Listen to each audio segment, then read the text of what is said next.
সবচেয়ে আশ্চর্যজনক বিষয়, বড় বড় দাঈ ইলাল্লাহ যারা পৃথিবীতে এমন ভাবে আল্লাহর দিনের দাওয়াতের কাজ করেন, প্রতি কথায় কথা যারা কোরআনে কারিমের আয়াত বলেন দাওয়াত দিতে গিয়ে, কোন সূরার কত নম্বর আয়াত, হাদিস হলে বুখারীর কোন অধ্যায়ের কোন চ্যাপ্টারের কত নম্বর হাদিস, তারপরে বাইবেল গীতা যা আছে দুনিয়ার অমুসলিমদের সবগুলার কোনটার কত নম্বর পৃষ্ঠা, এগুলা স্পষ্ট উল্লেখ করে।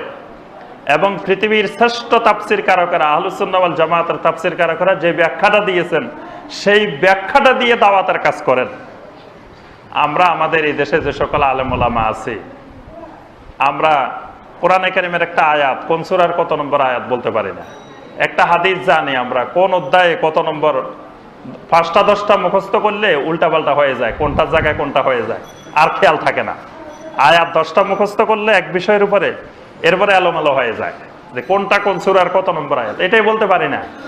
আর সেই শুধু সার্টিফিকেট একটা থাকার কারণে আমরা নিজেদেরকে অহংকারে দম্ভে মানে এত আলেম হয়ে গেছি যে আরেকজনকে এত এলমি যোগ্যতা থাকার পরেও, এত দাঈ ইলাল্লাহর দাওয়াতের কাজ করার পরেও তাকে আলেম স্বীকৃতি দিতে নারাজ। আলেম সার্টিফিকেট দিয়ে হয় না।